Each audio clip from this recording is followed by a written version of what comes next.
All right, guys, welcome back. Episode number 31 of the Plumecast. Another week, another fun week. I had tons of videos out this week, so make sure to go check those out if you haven't yet. Daily Xbox content if you're new to this channel. And if this is the first video you've clicked on, this is actually my weekly podcast that I do at the end of every single week, which I talk about some stuff I didn't get to throughout the week, or just kind of double down on some of the videos that I forgot to say certain things, forgot to add some more opinions to it. But yeah, this is my weekly podcast, and if you've been watching the last couple weeks, you saw that my buddy Joe was on, and he's going to take a break, so it's just going to be me now for the foreseeable future, or maybe I found somebody else to come on. We'll have to wait and see how that happens, but it was fun. I've known Joe for a long time, and we hang out all the time. We watch football, we play video games, we talk about video games, all that kind of stuff. So it was great to just get some of his opinions on some of the stuff going on within the video game industry. But you're gonna have to just be happy with me right now, at least for a little bit. But yeah, so lots of stuff to talk about. We're gonna talk about Xbox. Phil Spencer quotes that he had a lot of interviews this week. I made videos on most of them, but there is one really interesting thing that he talked about in terms of the future of Xbox and his excitement that I want to go over. Jason Ronald as well was on the Iron Lords podcast last week, and he had a bunch of quotes in there too. So I went over a lot of them throughout the week, but he talks about the DVR feature, the video capture feature on Xbox. We'll talk about that. And Black Friday it just happened. So there was lots of cool deals out there.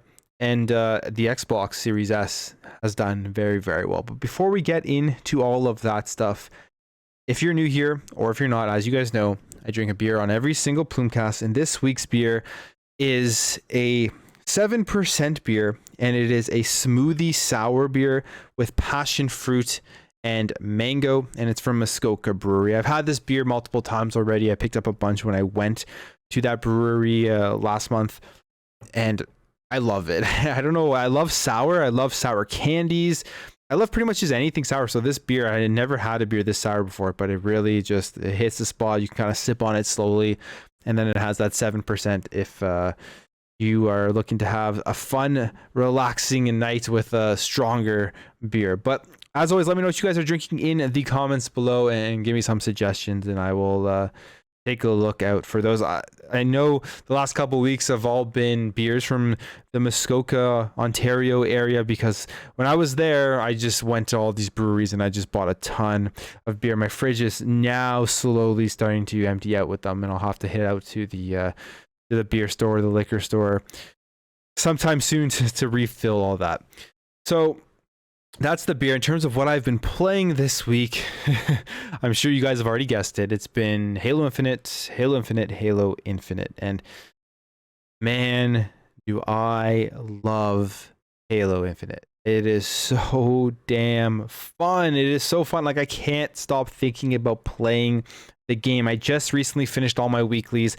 I got the ultimate unlock, and now I'm just playing and not even worrying about any of the challenges, and just really, just taking in the gameplay and the mechanics, the maps, the vehicles, everything within this game. I honestly think already I can see this being the best by far Halo Infinite multiplayer experience that we have ever gotten.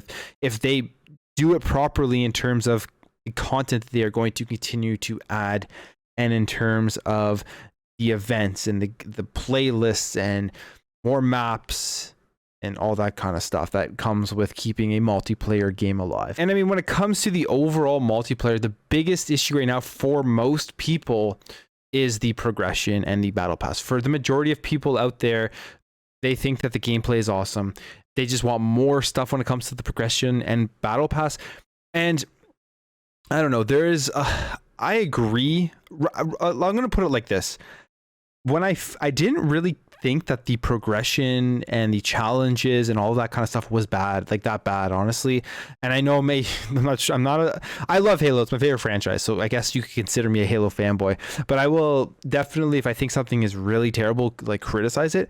I didn't think that the progression was that slow. It really wasn't, like, and then when I finished, well, to put in perspective, I'm level 22 or 21 right now. I've played the game, I'd say 35 to 40 hours. And I like how you kind of have to work sometimes to get more XP after a game. Like some of the challenges, there is a bit of work you have to do. It is relatively hard for some of them. Like maybe it took me so long to get 15 kills with the commando rifle because I was just terrible with it. I mean, for some people that may be super easy, but for me, it took me a long ass time. I'm just terrible with that gun. And I was kind of okay with that. I was okay that it wasn't just a walk in the park every single match in order to complete a challenge. I think it shouldn't be like that. I think you need to earn that XP. It's a free to play game and it just makes it more engaging for me at least. But now that I've finished all my weeklies and I've unlocked the ultimate weekly challenge and all that kind of stuff, all I have left for, I guess, the next 2 days or so, or by the time you guys hear this, 1 day, I'm assuming, to do is just the daily win a match or play a match XP, which is 50 points every time that you finish a match. And that's where I kind of see there could be a big adjustment made. I think they should have more dailies. There shouldn't just be one daily thing, which is play a match. There should be the weekly stuff and then always have daily things rotating, whether they're easy or hard or whatever. It shouldn't matter. Just have dailies in there on top of the playing a match XP boost, because I'm right now going to be sitting for 2 days with just that to do in order to level up. So that's something I think they really need to change. And then the other thing that they need to change for sure is the matchmaking in terms of your input. So I have heard, and I've done this, and for me it seems like it's working, but people in my comments have told me it isn't working for them, which is if you disable the crossplay feature system level on your Xbox, you should, I guess, theoretically only be playing with people who are on Xbox using a controller. But if that doesn't work, then you're still going to get matched with people using mouse and keyboard. And they really got to fix that. They got to have something in game, not just for ranked. They do have it for ranked, but have it for the quick play and big team battle and every single game mode where you can choose to only play with people using the same input as you, because it makes a big difference. It's just not fair, really. If you're somebody who's incredible with the mouse and keyboard, you're always going to, even with the aim assist on controller, you're generally going to always be able to outgun the person on controller. So that's the other thing that needs to be fixed. But the battle pass and all that kind of stuff and progression and all those things that people are really upset about, it's good to give the feedback so 343 knows. They know it. They know that what people want improvements on that. But it's gonna happen. 343 listens to their community, and at the end of the day, the overall just gameplay is just incredible, just so good. Even though right now all I have is the play a match XP thing, I still go and play it all the time just because it's so much fun. Just in general, it's that good. It really is that good, and there's so much optimism for this game, so much optimism for the future and for the campaign coming out. So yeah, other than that, that's all I've been, I don't know, nothing else. I picked up some Black Friday games that I haven't really jumped into yet. Picked up Guardians of the Galaxy, which was like great price, half off. And I heard it's a really good game, so I will eventually get to that. I picked up Tales of Arise, a game that I've always been waiting to play. Again, 50% off, so great price on that. I bit the bullet. I know a lot of people just, they're done with COD, but I picked up Call of Duty Vanguard. I'm going to, again, 50% off. I decided to pick it up, and I'm going to play through the campaign, and I'll probably be playing some multiplayer matches in it. I enjoy the gunplay, so I'll be jumping into that. And then I picked up one just randomly for like $20, and it was like Super Rumble Boxing Creed. And the Rocky movie series is like my favorite of all time. I absolutely love Rocky. I have watched the movie I probably have watched the most is all of them in the series. And the Creed movies were really good too. I loved the Creed movies. I guess like the only one that was kind of bad from Rocky was Rocky 5. Yeah, that one wasn't great. But Rocky 6, they came back out, and I thought they did a great job with it. But it's like a cartoony Creed boxing game. I'm like, you know what? I gotta add this to my collection. Even if I played for an hour, $20, another Rocky thing in my collection, I'm gonna keep that there. So that's what I got on Black Friday, and yeah. But it's Halo for now into the foreseeable future, the way I see it, with how good it is, and the campaign is just around the corner. So we'll end the intro off there. Again, let me know in the comments below what you guys are playing, and also let me know if you picked up anything on Black Friday. I'd love to hear what stuff you guys picked up. So I forgot to mention this as a topic, but I'm going to start off today's show with the questions, the community questions. So every week I put out a post, usually around Wednesday or Thursday, and I ask you guys if you have any questions about games, but pretty much anything that isn't too crazy personal, right? I will answer them. But let's start off here. First question here from Live Phoenix 2332 asks, do you think the co-op and Forge delay could impact Infinite in a bad way, like if players stop playing due to not enough content? And I do think that there will be some impact without co-op and Forge within season 1. How much of an effect, I don't know in terms of the concurrent numbers, because the majority of people play Halo, believe it or not. Well, I mean, it's obvious, believe it or not, but the majority of people play Halo for the multiplayer. Because Joseph Staten was talking about this. He was saying that they wanted to make sure that this was a campaign that people finished, because they looked at their numbers of previous campaigns, and this to me is surprising, but most people didn't finish the campaigns, which is crazy to me, because the Halo campaigns are some of the best in the history of video games and in first-person shooters. So I don't know. I guess people just, they get through it, they start playing multiplayer, and they don't go back to the campaign. But I think that it will, for some people who only play campaign, not having co-op is going to have a big hit. Like, I know for me, I really wanted to play co-op right at launch on day 1. I'm disappointed in it, but I'm still going to play it by myself, or at least the first time through, and then once they launch co-op, I will play it again. But there will be people out there who are just like, you know what, I'm not even going to touch this thing until co-op is out there, because I don't want to play this alone. I think you will see that. And then with the Forge delay, I would never really got into Forge too much, so I don't know like how big the community is around Halo's Forge, but I know that it is relatively big, and there are some people who literally just go just to use Forge, just to build stuff, and I think that again, that's going to have a hit as well. I think both of them will have some sort of impact, but I don't think it's going to be so severe that the game is going to die or anything like that. You may not even notice that much, to be honest, because like I said, the majority of people are going to be playing multiplayer. What's more important is them bringing multiplayer content consistently throughout this first 6 months, throughout the season 1. They have, I know there's 3 events that they have lined up, but I think they may need to even bring more than that, because people are going to finish off those weekly fractures relatively fast. I know I did mine decently fast, and I'm not that great at multiplayer. Like, I'm okay, but there are some people that are literally have the time to play this thing 24/7 who are going to finish off those challenges super fast, and I think that's going to be the thing that they're going to have to combat through the first season. So I'll leave that one there, and then we're going over here to the next question. It's Cade Forever, and it says, so that Xbox documentary has me thinking, just how far into the ugly will they go? One of the big mysteries of Xbox is what exactly happened with Faza Studios that led to its closure. Jordan Weissman, the former studio head, has stated the closure happened because of culture sabotage. Jordan has never gone into details about that quote, what that quote means. However, Phil has stated that Faza Studios is one of the biggest regrets in Xbox history, so it must be very significant. And yeah, you know what? Xbox was new when they were around. Like, they had just kind of started with the OG Xbox, and they made some incredible games, some Exalt games. Crimson Skies, one of the best OG Xbox games out there. Shadowrun in 2007 was, I believe, their last game before they closed, and I remember Shadowrun like it was yesterday. That game, I actually enjoyed it a lot. The different abilities you had within the game.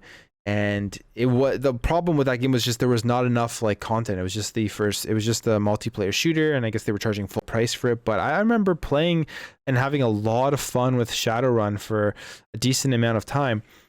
But you know, it didn't do well, it didn't sell very well. I think it sold like 100,000 copies or something on 360, I want to say, and then it didn't do very well on PC, or it could be reversed. I'm not sure. And then it closed down, and that's all we really know. At least that's all I really know. If there's more information out there that you guys know, let me know. But if he did say the culture sabotage stuff, maybe they will talk about it. I honestly don't think that they would. Phil Spencer wasn't, like, I don't know if he was a part of that or whatever. I don't think, was he around in 2007 with Xbox? He's been with Xbox for a very long time, but I don't know if they'll get into it. It'll be very interesting to see if they do, though. I want to see all the behind the scenes stuff. I hope it's not really like censored too much where they're going to withhold information that they could tell us, but they don't want to look bad. You know, I hope they don't do that. I hope they really get into the weeds and just show us where Xbox came from, you know, right from the beginning. And then the third question here from Unity 2012, what are your favorite Halo games or missions? So this one, I honestly love all the Halo games, but my favorite game I have to go with is Halo 3. It has to be Halo 3 for me because the campaign, they finished the fight, they closed the story holes and the loops and all that kind of stuff off of the cliffhanger from Halo 2. It was just an amazing campaign, so many great moments in it. And the multiplayer, it might be, well, before Halo Infinite, at least we'll see how good Halo Infinite becomes, was my favorite multiplayer. And I remember spending hours and hours on that thing. I was in high school when Halo 3 came out. I remember skipping that day of high school. And I remember my friend's mom actually, like, for some reason allowed us to skip high school or leave early, and had bought all of us copies of Halo 3, and we went back and literally played for hours. It was just such a cool launch day, and every day after school just getting on Xbox Live and playing with my friends. Big Team Battle was huge in Halo 3. It was just unreal. So it's got to be Halo 3, but I also have to admit that I've played every single Halo campaign multiple times except for Halo Reach, and I actually just recently beat Halo Reach, when I think maybe recently as in like the last 5 years. And I don't know why I never played that game when it first came out, because that game, maybe it's a recency thing, but I love Halo Reach. It's up there as one of my favorite Halo games. And I think the reason I didn't play it was because when it first came out, I got relatively mediocre reviews, which is why I say don't listen to reviews. Just go play the games if you're interested in them. If it's something you've been waiting to play and you're super into whatever concept is coming out, just play it. Don't just listen to one person's review on it. And that's what I did with Halo Reach, and that was a big mistake because I loved it. So that brings me over to my favorite missions. And my favorite missions, now there are so many great missions. I would have to replay all the games once again to really like remember all of the great missions, because there are so many. My memory isn't that great. But when I read this question, the first two that came to my mind were the Covenant mission in Halo 3, one of probably the greatest mission in the entire series, just because how everything that was in it, you did everything in there. You had amazing gunplay, amazing environments, amazing vehicular combat, scarabs, and then the incredible cutscene and story elements at the end of that mission. I'm not going to spoil it because maybe somebody hasn't played Halo 3 yet, even though it's been out forever. But it just had it all. And then the Pillar of Autumn mission in Halo Reach. I absolutely love that mission. The vehicles, kind of getting around in that mission, and just how fun it was and how big it was as well. Kind of similar components to the Covenant mission. So I would say those two are up there as my favorite missions, but there's definitely so many to go over if I replayed it. Like Halo CE, arriving on Halo, just so iconic. Like that mission opens up, to me at least, it opened up my world and my eyes to what FPS games could potentially be like in the future, really, because it was a semi-open world. You kind of could go and traverse in any way possible. So it was really, really cool. So jumping over here, the first thing is the video capture and sharing features on Xbox. So right now, on your Xbox Series controller, the middle button there, where you can click once to take a screenshot, hit it and hold it to take video capture, and you have the option to select like up to the last 45 seconds of your video clip. I've actually been using it a lot lately with Halo Infinite. Every time anything even remotely cool happens, I make sure you get the video capture of that. But there are a lot of issues with it. I am not that well versed in these issues. I haven't looked too deep into them, but let me know in the comments below what you guys think about this. But I think there's a lot of like coloring issues. I think the resolution sometimes isn't perfected. The HDR stuff is kind of weird on it. So I think that's stuff that needs to be improved, as well as maybe adding some editing features to it. But it looks like they are looking into this. They have been hearing the feedback from the community on the DVR features on the Xbox. And Jason Ronald on last week's Iron Lord podcast talks about this and says it's definitely a priority, and says the one area, the capture and share experience, that I wish we were able to make more progress on this year than we were able to. Because obviously it's 1080p right now. I think they've talked about like kind of maybe trying to upgrade that. I'm not 100% sure, but they haven't made any changes to the DVR. And it's something that a lot of people have talked about, a lot of people want. And especially with Halo Infinite out right now, I think that they really make sure that they get this fixed and upgraded so that it's easy to use and share, because people are continuously sharing clips, and a lot of people aren't playing on their PC where they have it connected to a system that can record it, and they just want to be able to do it right through their Xbox. And he continues on here saying in the interview that they have made some changes and some improvements to the reliability and the quality of the captures, but they definitely hear the feedback and know that they want people to know that they are still working on it and have work to do there. So overall, I mean, this is a good thing. He acknowledges the problems people are having. He acknowledges that it's something that they are still looking at. So if you're somebody who's still waiting on DVR capture upgrades, it's going to be coming eventually. I mean, there's so many things that they are working on. They got to really prioritize what's the most important thing, probably going down a huge list, and sometimes things get pushed further and further away. I'm assuming just like system updates, just reliability of the system, just basic like quick resume stuff that they were working on previously. All that probably took major precedence over the sharing and the video capture quality. But I think it should be a priority right now, like I said, with Halo Infinite and Forza. I mean, Forza Horizon 5 is the best looking game this year in my opinion, so you got to make sure that you're getting the best quality videos out there to show off. And it doesn't only benefit the users. If you have a great video capture and a great screenshot capture on your console, it helps you as for free marketing, because it makes your content look just that much better when somebody sees it on social media, Twitter, Facebook, all that kind of stuff. So hopefully this gets done pretty fast. So I just wanted to quickly go over that and let you know, guys, that they are still looking at it.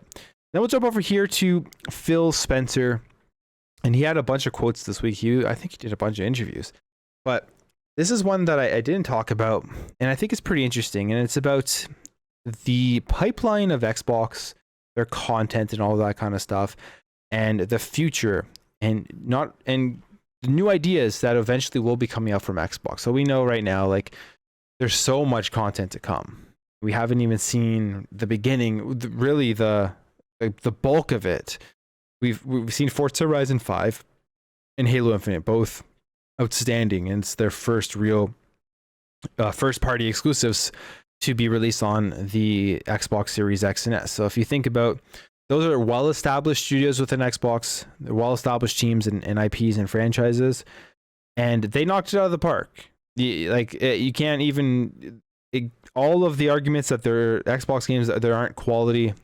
It's over now, especially with this showing, I think. And again, just the beginning. And then we look forward to 2022. We have Starfield in November. That's going to be the biggest one. The first, I guess. Well, it depends on when Redfall comes out, because that's supposed to be coming out in 2022 as well. But the Bethesda studios being a part of Xbox games are going to start dropping on the platform, and we're really going to see if they are the exact same. I'm sure Starfield, there isn't going to be too much like additional resources and work from the Xbox Game Studios acquisition, because that game has been in development for a very long time. But maybe something like Redfall. Arcane is a smaller studio within the Bethesda studios, or the ZeniMax studios. So maybe a team like Arcane is really going to benefit more from the additional resources, money, and all that kind of support that Microsoft is going to be bringing over. Maybe we'll see it pay dividends for that game. Maybe because of the support, the game comes out faster, it gets more ambitious, all that kind of stuff. And Phil Spencer was just talking about the future of Xbox, and he had a really interesting thing to say about Horizon 3. These are just like the time frames that they consider when it comes to Xbox. So Horizon 1 would be immediate future, Horizon 2 would be 2 to 3 years away, and Horizon 3 would be up to 10 years away. And Phil Spencer says this: "We started a bunch of Horizon 3 things a few years ago. Project xCloud was one of those. Game Pass was another one. The thing I'm excited about now is we're doing the same thing. We're refilling the pipe. What's our Horizon 3 stuff? What are the things that 5 or 10 years from now we're going to be so happy that we started today? We've got to be constantly pushing the boundaries of what we're doing because gamers will always demand more. We've got to be out there investing in that. And that's really interesting to see because Horizon 3, like he said, we are getting the benefits of that from 2012, 2011, they started thinking about this stuff. I would say 2013 is probably where they really started thinking about that stuff, when Phil Spencer started to get more into it and then eventually becoming the head of Xbox and pitching all of these things that we have today, like Game Pass, like xCloud, and the backwards compatibility stuff was probably a part of it, making sure that we had consoles that preserved games, the compatibility of like all the accessories, just everything that we have right now, the cloud on your console on the Xbox One. They probably were thinking about, well, xCloud is going to be part of Horizon 3. We want to make sure that in the next generation of consoles, people are going to still be able to utilize their Xbox Ones if they haven't been able to upgrade to the Series X and Series S yet. So all of these things were far in the future thoughts back in 2013. And everything that they have come up with, or at least things that made the cut, have all been just awesome. So it's really exciting to think if Phil Spencer is still in charge, that's going to be another thing, right? Phil Spencer may not be in charge of Xbox in the next generation, the next one of the platform. So he's going to have to hopefully leave, when he does leave Xbox, a book, a paper, anything with all of his ideas for Horizon 3 coming up, because his outlook on Xbox when he took over has really paid off with Game Pass and xCloud. And in the future, we're going to be getting a streaming stick soon. We're going to be getting a smart TV, and hopefully his ideas transfer over to the next person coming in, or the next person coming in has worked with Phil Spencer for so long that they kind of learn from him and that they have the same outlook on what gamers want, the consumer friendliness, the open ecosystem to play anywhere, all that kind of stuff, and they transfer that over to the future of Xbox. Who knows what it'll be though, but I think it will be highly based in cloud technology and whatever new tech stuff is going to be coming out in 10 years from now. I mean, I don't really foresee too many big consoles like the Series X again in the future, but I think there will always be a box of some sort that you can easily just hook up to your TV and connect a controller to, and just have that interface that just gives you that console experience that makes it just super easy to use and differentiates from playing on PC or from a smart TV app and that kind of stuff. I don't know. I think that would be something smart to have, but it probably would just be like a little streaming box. We'll have to wait and see with how that goes.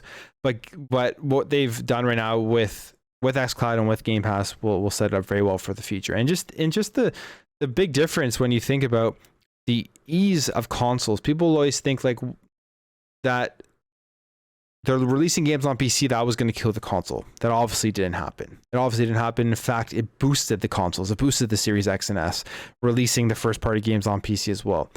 People want that easy experience. People want that cheaper, easy to jump into box where they can play everything and not have to think about installing drivers and all this kind of stuff. I was trying to play Halo Infinite the other night on my PC with some friends, and I sat in the lobby for about an hour just waiting for everyone to update their drivers, figure out why their game crashed 10 times, figure out why their sound wasn't working and all this kind of stupid stuff, trying to play Halo Infinite on PC. And I was just like, man, I literally just turn on my Series X and Series S and I'm into a game under 5 minutes.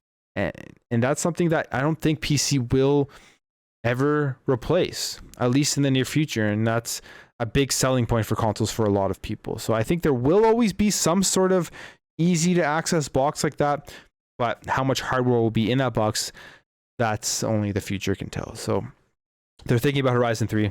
they're looking at ideas, and that's exciting because Phil Spencer has really been, he's catapulted Xbox to the next level with cloud gaming and with Xbox Game Pass. So I'm excited to see.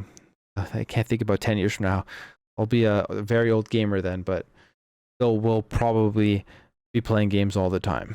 So we'll jump over here to the last article I want to talk about today. This is the Xbox Series S. Black Friday sales, and it being the most popular game console on Black Friday 2021. And it's not surprising to me. This may be surprising to some people, but there are a couple of reasons why this isn't surprising to me. The first reason, it's obviously more accessible. There are more units out there. The second reason, the Xbox Series S, for people buying their kids, their family members, their brothers, their sisters, anyone in their family, a console for Christmas is the absolutely most no-brainer purchase decision out there because of the price, because you can play a lot of those very popular free-to-play shooters on it with 60 frames per second. You're playing on a monitor too. Like, it's just the absolute perfect device for that kind of stuff. And according to, so let's take a look. What does the article say here? It says the $300 Xbox Series S console from Microsoft, according to Adobe Digital Economy Index, is dominating sales on Black Friday. So they say, though Sony's PlayStation 5 and Microsoft's Xbox Series X and Nintendo Switch OLED models remain the most highly sought after consoles, chip shortages and high demand have rendered them nearly impossible to find. The Xbox Series S, on the other hand, is readily available at a variety of retailers right now, like GameStop and Best Buy.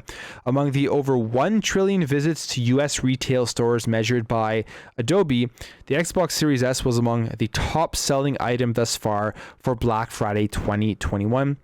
And you got to think about this too. It didn't go on sale. It's the same price as the launch last year. There wasn't a price cut on the Series S or anything like that. There was no deal, at least that I saw. So unless maybe there were bundle deals in other parts of the world or in the United States somewhere, I'm not sure, but I don't think there were any deals for it. And just before the Black Friday, they announced the Fortnite and Rocket League bundle, which when I saw that, I was like, this is genius. This is a super smart marketing move by Xbox. Just, slap Fortnite on the box, slap Rocket League on the box. You know how many kids are going to be unwrapping? And no offense to any adults out there that play Fortnite and Rocket League. I'm sure there are a ton. I don't play them. It's just not for me. But you know how many kids are going to be unwrapping the Xbox Series S under their Christmas tree because they want to play Fortnite, they want to play Rocket League, or they're playing it right now on, I don't know, their phone or something. Who knows? And their parents walk in to GameStop, to Best Buy, and they see those two games on the cover.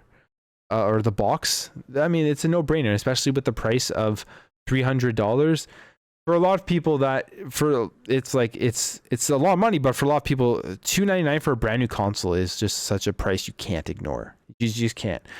And with Halo Infinite coming out, the marketing is going to be ramped up too. Kids are going to want to play Halo Infinite, and they don't have a PC. Best way to get kids to be playing Halo Infinite or to play Forza Horizon will be to pick up an Xbox Series S. So it makes complete sense why this thing is flying off the shelves, and it makes complete sense why Xbox should be ramping up the production for this Series S, especially in the holiday seasons, because lots and lots of parents and, like I said earlier, siblings and all those type of people are going to be jumping into these stores to try to pick one of these up for Christmas. And I don't think they're just doing it because it's the only option out there or it is the second best option. I think it's just too appealing of a bundle and price for a lot of people. So it continues on here and says, it certainly doesn't hurt. The Series S is just $300, at least $100 less than the competition and $200 less in some cases, and is capable of playing the holidays' biggest game, Forza Horizon 5, Halo Infinite, and Call of Duty Vanguard. And that's it right there. $300, you're playing the biggest next gen. I keep saying next gen, we're a year into this generation, but the biggest games right now. And it says, similar to Sony PlayStation 5, which comes in two versions, the Series S is an all-digital console, meaning that it doesn't have a Blu-ray disc drive to play games. The only way to buy games is digitally through the Xbox digital storefront. And I think most people these days are playing and buying games digital. They don't really care too much about the physical games. At least a lot of the younger generation, older people like myself. I've gone pretty much digital, I want to say, because I have a Series S and a Series X, and I like to be able to access my games on both. But on things like Black Friday, where the physical versions are like $10 cheaper than the digital versions, I go with the physical. But generally, I will go digital. And then you have another thing like the form factor of it. It's so tiny, so that's just appealing as well. It takes up less space on the shelf, and yeah, it could fit into like somebody's bedroom or something. I don't know. But yeah, I'm not surprised by this, and I can foresee this happening in the future, even if like the Series X and the PlayStation 5 are available on shelves. I think that it's going to be the loss leader. Is going to be, well, I don't know if they're losing money on it, but it's going to be the bulk of sales for Xbox for a long time because of that appealing price and Game Pass and all that kind of stuff. And here's the thing. If you're somebody who doesn't know anything about the video game industry, or you're a parent, you don't know what Xbox Game Pass is, you're going to go into a store, look at the Series S, see the price of it, and then someone's going to tell you about Game Pass, and then it just adds even more value to it as well. So it's cool to see. I love my Series S. I've been playing Halo on my Series S more than I've been playing it on my Series X. I have it plugged into my monitor, and it just need the 60 FPS, and great. And this hasn't hindered my experience at all. And a lot of kids and a lot of people are going to be doing that with first-person shooters. They just want to have that thing connect to their monitor, and the Series S is capable of playing all those big first-person shooters. That's another reason why I think I'm going to continue to fly off this shelf. Let me know what you guys think about this. And did you pick up a Series S on Black Friday? Or were lucky enough to get a Series X, even though there were no deals on any of these consoles? Next year, I think there will be. I think there will be price cuts or some sort of deal next Black Friday. Maybe not, because the demand is so, I take that back, because the demand is so high, the supply isn't there. Maybe they won't need to make price cuts on any of these for a very long time. But yeah, that's it. That's the show today. It's a little bit of a shorter show, but let me know what you guys think about all the stuff in the comments below. I reached 6,000 subscribers this week, so thank you very much for all of the support. It's been a really awesome week and just overall adventure with this channel. And yeah, again, thank you guys for your support. Thank you guys for watching, and I'll catch you in the next video.